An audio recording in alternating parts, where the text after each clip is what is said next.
Social media के ऊपर आजकल एक बड़ा ही हॉट टॉपिक चल रहा है कि इंडिया या कनाडा दोनों में से क्या बेटर है इंडियंस के लिए। भाई मेरी मानो तो ये दोनों कंट्रीज का कोई कंपैरिजन है ही नहीं। और इस वीडियो में हम इसी बात पे बात करेंगे कि किस चीज को देख के हम ये कंपैरिजन कर सकते हैं, किन चीजों को देख के हमें ये कंपैरिजन बिल्कुल नहीं करना है। सबसे पहली बात, हम इस वीडियो में इस बात पे फोकस करेंगे कि हमें एप्पल टू एप्पल कंपैरिजन करना है, यानी कि middle class to middle class. हम इंडिया के अमीर रिच अल्ट्रा रिच को कनाडा की मिडिल क्लास मेरे जैसे लोगों से कंपेयर नहीं करने वाले हैं। तो टू बी फेयर, दोनों कंट्रीज के लिए apples to apples comparison middle class to middle class होने वाला है। बात करते हैं कनाडा की कि हमने कनाडा क्यों चुना, दुबई क्यों छोड़ा, और क्या एज एन इंडियन आपको इंडिया में रहना चाहिए या कनाडा में रहना चाहिए। तो भाई अगर मैं अपनी बात करूं, अपनी फैमिली की बात करूं, तो हमारी लाइफ दुबई में बहुत अच्छी थी। लेकिन जब आपके बच्चे हो जाते हैं, आपकी फैमिली बढ़ती है, तो आपको ये दिखता है कि Dubai is a very good place but it's not for ever. इसलिए एक ऑप्शन ऐसा चाहिए जहां पे आप अपने आगे फैमिली बढ़ा सकें, अपना लाइफ सेट कर सके और आपके बच्चों को एक ऐसी जगह दे सके जिसको आप बोले घर। अब इंडिया अपने तरीके से बहुत अच्छा है, वहां पे कुछ ऐसी चीजें हैं जो कनाडा या कोई भी कंट्री मैच नहीं कर सकती, लेकिन फिर भी लोग छोड़ रहे हैं इंडिया। अभी मैंने एक रिपोर्ट देखी थी कहीं पे कि एवरी 2.5 मिनट्स, हर 2.5 मिनट में एक इंडियन अपनी इंडियन सिटीजनशिप को त्याग देता है। लेट्स फाइंड आउट कि हो क्या रहा है और सोशल मीडिया क्या मैसेज दे रहा है और असलियत actually on ground reality Canada के अंदर है क्या। तो यार देखो, मेरे को कनाडा के अंदर करीबन अब 7 साल होने वाले हैं। इससे पहले मैं करीबन 6.5-7 साल दुबई में रहा हूं, उससे पहले इंडिया में रहा हूं और बीच में मैं 2 साल के लिए न्यूजीलैंड में भी रहा हूं। चलो जी, पहले बात कर लेते हैं इंडिया की। इंडिया में सबको पता है कि अगर आपके पास पैसा है तो नथिंग बीट्स इंडिया। आप अगर रिच या अल्ट्रा रिच कैटेगरी में आते हो, जो इसमें मेरे मोस्टली दोस्त आते हैं इंडिया वाले, तो उनके लिए इट मेक्स एब्सोल्यूट सेंस कि वो इंडिया में ही रहें। तो नौकर चाकर मिलते हैं, आपके पास 2-2 3-3 लग्जरी गाड़ियां हैं, आपके बड़े बड़े घर हैं, आपकी फैक्ट्रियां चल रही हैं, आपके बिजनेस अच्छे चल रहे हैं। तो ऐसे लोगों के लिए इंडिया बेस्ट ऑप्शन है। और अगर आप कहीं फंस भी जाओ तो आपके कॉन्टैक्ट्स है शहर में, आपके पास पैसा है, आप छूट सकते हो छोटी मोटी बातों में। तो ये चीज का कंफर्ट बोलूं, अब ये सही है एथिकली गलत है, ये एक अलग टॉपिक है डिस्कशन का। लेकिन आपके पास ये सहूलियत है कि अगर आपके पास पैसा है तो इंडिया में आप तो राजे हो। लेकिन अगर आप मिडिल क्लास हो, मिडिल क्लास का मतलब यह है कि आप मियां बीवी और एक बच्चा या 2 बच्चे, और आपकी तनख्वाह है 50,000 से 1 लाख रुपए के अंदर हाउस होल्ड इनकम, तो क्या आपको इंडिया में रहना चाहिए या कनाडा आ जाना चाहिए? तो यार मेरे हिसाब से अगर आप 1 लाख रुपए से कम कमाते हो इंडिया में और आपकी घर की किस्तें भी जा रही हैं और आपके 1 से 2 बच्चे भी हैं, तो मेरे हिसाब से आपको एक रिस्क जरूर लेना चाहिए। Again, this is not legal professional financial advice, this is just my experience. एक रिस्क आपको जरूर लेना चाहिए किसी भी कंट्री को बाहर जाके ट्राई करने का, क्योंकि हो सकता है कि वहां के मिडिल क्लास इंडिया से उठ के जब आप कनाडा में मिडिल क्लास बनो तो आपकी लाइफ शायद आसान हो जाए। अब आप बोलोगे कि अगर ऐसी ही बात है तो फिर मिडिल क्लास आदमी जो कनाडा के अंदर है, इतनी हम रील्स देखते हैं, इतना रोते रहते हैं, लेकिन छोड़ के क्यों नहीं जाते? हाँ, तो यही तो बात है ना कि यहाँ पे एक मिडिल क्लास आदमी जिसके पास पॉलिटिकल अप्रोच नहीं है, बहुत ज्यादा पैसा नहीं है घूस खिलाने का, वैसे तो अमूमन यहाँ पे आप खिला भी नहीं सकते, लेकिन नहीं है वो इतना पैसा और उसको आराम की जिंदगी जीनी है। हाँ, काम करना है, बच्चों को डे केयर से उठाना है, ये सब भाग दौड़ लगी हुई है, लेकिन सुख चैन की जिंदगी है। लाइट नहीं जा रही है, पोल्यूशन नहीं है, रास्ते में गाड़ी लग गई तो किसी से हाथापाई नहीं हो रही है, गवर्नमेंट ऑफिस में कोई डॉक्यूमेंट का काम है तो आपको पैसे नहीं खिलाने पड़ रहे, लाइनों में नहीं लगना पड़ रहा, एक प्रोसेस है। तो अगर आपको प्रोसेस फॉलो करना है तो as a middle class person, as a middle class family man, Canada is a very good option for you.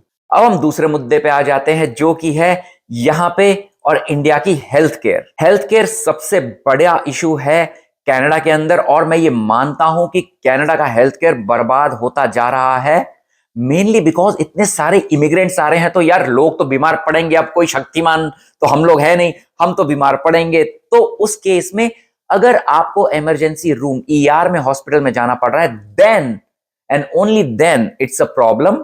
लेकिन अगर आपके पास एक फैमिली डॉक्टर है या आप वॉक इन क्लिनिक में चले जाते हैं यहाँ पे डॉक्टर के क्लिनिक पे, तो कोई इशू नहीं है, आपको डॉक्टर देख लेगा। तो ये कहना कि कनाडा का हेल्थ केयर बिल्कुल टोटली बर्बाद है, ये थोड़ा सा गलत होगा।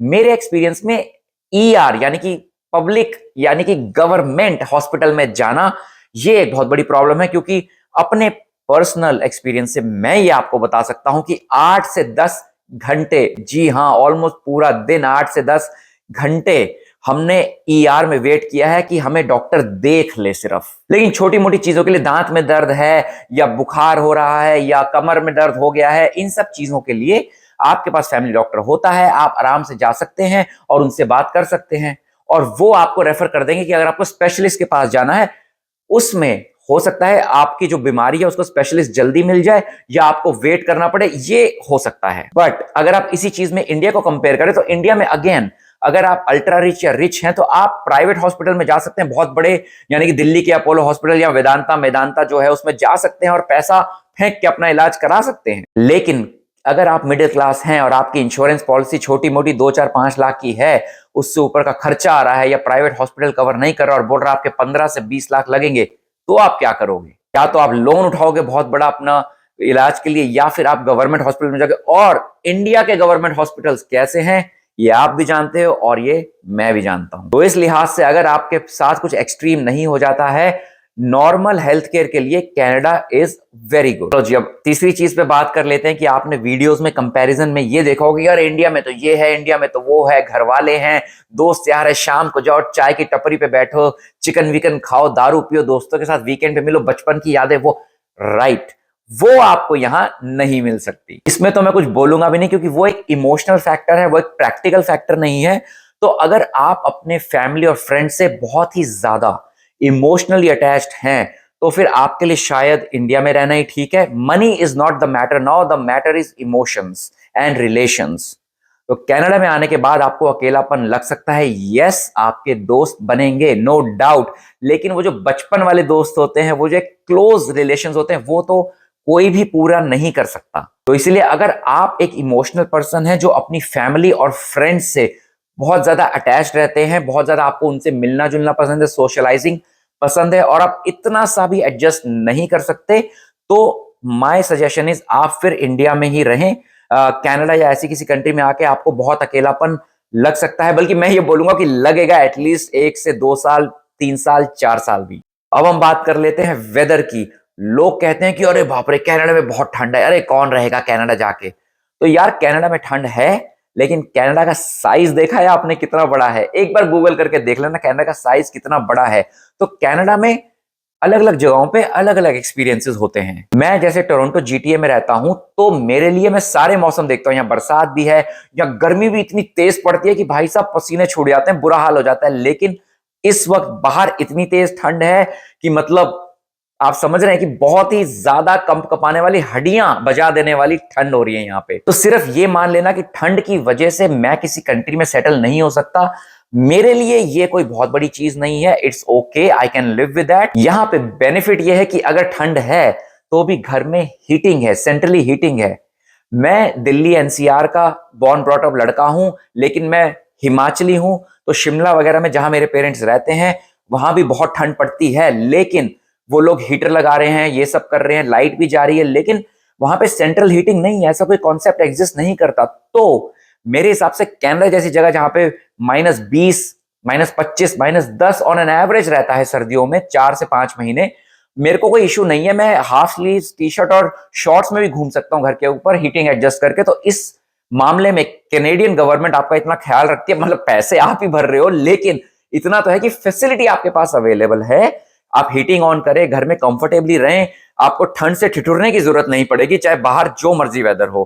तो Canada again wins in this matter. अब हम बात करते हैं नौकरी पेशा लोगों की। बहुत ही इंपॉर्टेंट थिंग जो कनाडा की, मैं कहता हूं one of the most amazing और विनर आइटम मैं बोलूंगा इसको, ये कनाडा के लिए है, वो है EI, employment insurance when you work in Canada. अब इंडिया में आप जॉब करते हैं, आपकी नौकरी चली जाए, कुछ भी चले जाए, आपको कुछ नहीं मिलता है, लेकिन यहां पे कनाडा के अंदर अगर आप EI कटवाते हैं, जो कि अगर आप जॉब करते हैं T4 पे, यानी कि इनकम टैक्स भर रहे हैं और प्रॉपर सैलरी वाली जॉब करें, अपना बिजनेस नहीं, तो आप EI कटवाते हैं, एम्प्लॉयमेंट इंश्योरेंस, और ऊपर वाला ना करे, अगर आपकी जॉब चली जाती है तो आपको पता है कि रफली आपको 55% अपनी सैलरी का पर मंथ मिलेगा, और वो मिलेगा अबाउट 4 से 5 महीने। तो अब आप मुझे बताओ खुद सोच के कि कनाडा बेटर है या इंडिया बेटर है, अगर आप एक नौकरी पेशा मिडिल क्लास इंसान हो तो।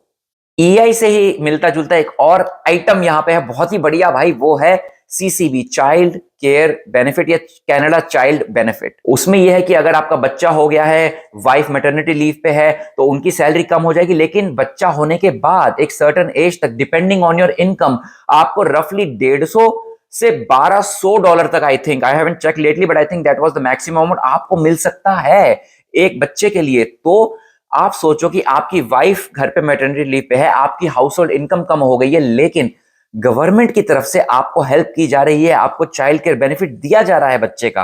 आप अपनी ग्रोसरीज खरीद सकते हो, बच्चे का कुछ डाइपर, कुछ मिल्क फॉर्मूला, कुछ भी खरीद सकते हो। गवर्नमेंट इस तरीके से आपका ख्याल रख रही है।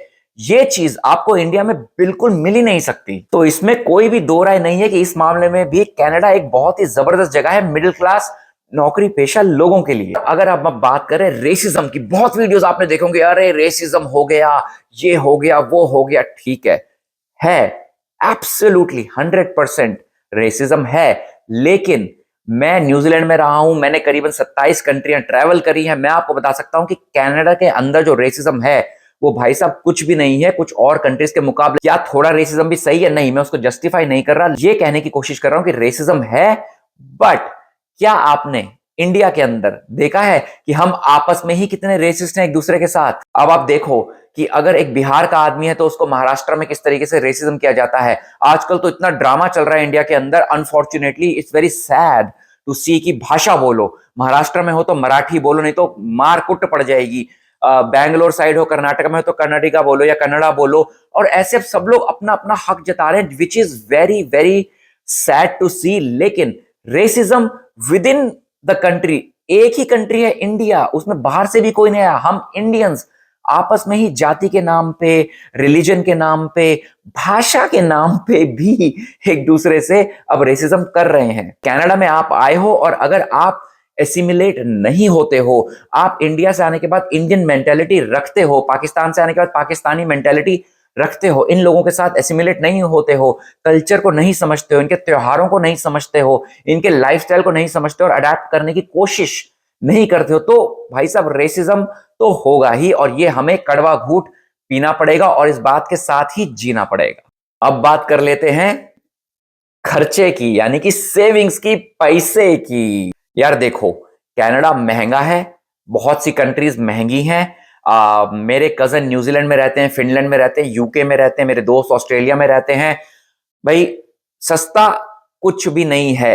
हाँ, अगर आप मिडिल ईस्ट में रहते हो, जैसे मैं दुबई में रहता था, कंपैरेटिवली वहां रहना थोड़ा आसान है, वहां आपकी सेविंग्स ज्यादा हो जाती है, मेनली बिकॉज वहां पे इनकम टैक्स वगैरह नहीं है। लेकिन अगर आप कनाडा जैसी किसी कंट्री में रहते हो तो बाबू टैक्स तो देना पड़ेगा, स्पेशली अगर आप मिडिल क्लास एम्प्लॉयड, आपका अपना बिजनेस नहीं है, क्योंकि बिजनेस में तरीके होते हैं खर्चे दिखाने के, इनकम टैक्स ब्रैकेट कम होता है, उसमें बच सकता है। लेकिन अगर आप जॉब कर रहे हो, आपकी स्ट्रेट फॉरवर्ड पैसे कट के आ रहे हैं इंडिया की तरह, बिल्कुल ठीक है, कट के आता है टैक्स वगैरह, या टैक्स आप भर रहे हो, या आपके जो भी पे स्लिप आती है, सारा एक्सपेंसेस निकाल के कंपनी जो आपको पे करती है, जो आपका इन हैंड नेट आता है, वो यहां पे भी कम है, वो इंडिया में भी कम है। बट गौर करने वाली बात यह है, again coming back to my earlier points, कि यहां पे आपको चाइल्ड केयर बेनिफिट मिल रहा है, आपकी एम्प्लॉयमेंट इंश्योरेंस कट रही है, आपका पेंशन का कट रहा है, और उसके बाद जो आपके हाथ में पैसा बच रहा है, उसमें मुझे लगता है कि 1 लाख रुपए इंडिया में कमाने वाला ज्यादा स्ट्रगल करेगा, जो यहां पे एक मिडिल क्लास एवरेज 4,000 से 5,000 कमाने वाला महीने का कैनेडियन डॉलर्स में इन हैंड जो करेगा, उसके मुकाबले Indian life is still more difficult in tier 1 and tier 2 cities. Canada में मुझे लगता है आप उस सैलरी में भी एक डिसेंट गाड़ी अफोर्ड कर सकते हो, अपने परिवार के साथ थोड़ा बहुत बाहर खा पी सकते हो, गर्मियों में घूमने जा सकते हो, इंटरनेशनल ट्रिप्स नहीं तो एटलीस्ट लोकल जो गाड़ी से हो सकती है, या अमेरिका जाना, आपको न्यूयॉर्क जाना 8-10 घंटे में, गाड़ी वाली ट्रिप, सस्ते होटल में आप रह सकते हो, जो कि मुझे लगता है इंडिया में थोड़ा मिडिल क्लास फैमिली के लिए थोड़ा मुश्किल है। अगेन रिच और अल्ट्रा रिच को कोई प्रॉब्लम नहीं, बट हम बात कर रहे हैं apples to apples, middle class to middle class comparison. और वीडियो को एंड करने से पहले मैं कुछ यहां पे कहना चाहूंगा कि यार देखो, सोशल मीडिया पे आपको बहुत नेगेटिविटी मिलेगी। मैं खुद सरकास्टिक फनी कनाडा की बजाते हुए थोड़े से वीडियोस बनाता हूं, लेकिन मैंने किसी भी वीडियो में कभी भी ये नहीं बोला है, आई थिंक जहां तक मुझे याद है, कि कनाडा से बेटर तो इंडिया ही है। मतलब ऐसा तो मैंने कभी डायरेक्टली बोला भी नहीं है। और इन्फ्लुएंसर्स बहुत कुछ कनाडा के बारे में उल्टा सीधा बोलते हैं और बहुत ही ज्यादा नेगेटिविटी फैला रहे हैं। मैं बोलूंगा take everything with a pinch of salt.